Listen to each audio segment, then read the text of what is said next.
এই মুহূর্তে আমরা নজর রাখবো মুর্শিদাবাদ কেন্দ্রের দিকে। মুর্শিদাবাদের সেকেন্দ্রাবাদ 61 নম্বর বুথে এবার ঝামেলার অভিযোগ সামনে এসেছে। বিজেপির এজেন্টকে বুথ থেকে বের করে দেওয়ার অভিযোগ সামনে এসেছে। বিজেপি প্রার্থী ধনঞ্জয় ঘোষ গিয়ে বিজেপি এজেন্টকে বুথে ঢোকান। নজর রয়েছে আমাদের মুর্শিদাবাদের দিকে। মুর্শিদাবাদের সেকেন্দ্রাবাদ 61 নম্বর বুথে ঝামেলার ঘটনা। বিজেপির এজেন্টকে বুথ থেকে বের করে দেওয়ার অভিযোগ সামনে এসেছে। অবশেষে বিজেপি প্রার্থী ধনঞ্জয় ঘোষ গিয়ে বিজেপি এজেন্টকে বুথে ঢোকান। এ বিষয়ে আমরা আরো বিস্তারিত জানবো। ফোন লাইনে রয়েছেন আমাদের প্রতিনিধি অভিজিৎ ঘোষ। অভিজিৎ, ঠিক কি জানা যাচ্ছে, কি অভিযোগ করা হচ্ছে বিজেপির পক্ষ থেকে এই বিষয়ে?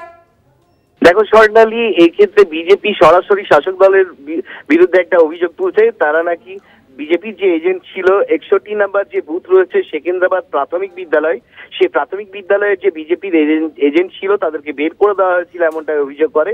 সেখানে ঘটনার খবর পেয়ে বিজেপির যিনি প্রার্থী রয়েছেন ধনঞ্জয় ঘোষ, তিনি ওখানে যান এবং বিজেপির এজেন্টকে আবার বুথের মধ্যে ঢুকিয়ে দেন এবং পরবর্তীতে যেন এই ধরনের কোনো ঘটনা না ঘটে বা তাদের এজেন্টকে যেন বের করে না দেয়, তিনি কেন্দ্রীয় বাহিনী এবং যারা দায়িত্বে রয়েছেন তাদেরকেও কিন্তু বলেন।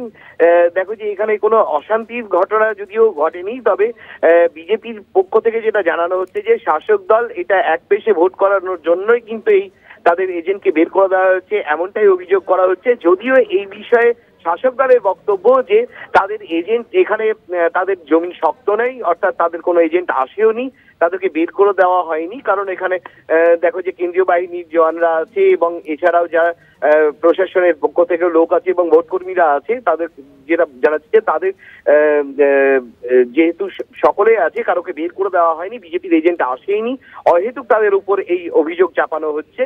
এই ধরনের কোনো ঘটনা ঘটেনি। তবে বিজেপির পক্ষ থেকে কিন্তু শাসক দলের উপরই কিন্তু আঙুল তোলা হচ্ছে। স্বর্ণালী, একদমই ধন্যবাদ তোমায়। আমরা কথা বললাম, আমাদের প্রতিনিধি অভিজিৎ ঘোষ ছিলেন ফোন লাইনে।